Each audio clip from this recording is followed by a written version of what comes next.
How to change your key fob battery. Presented by Keyless Entry Remote Incorporated. Step 1. Grab your tool.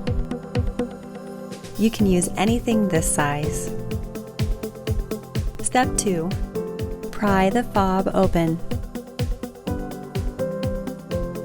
Notice that the plus side is up. Step 3. Slide it out. Now put it back together with the new battery.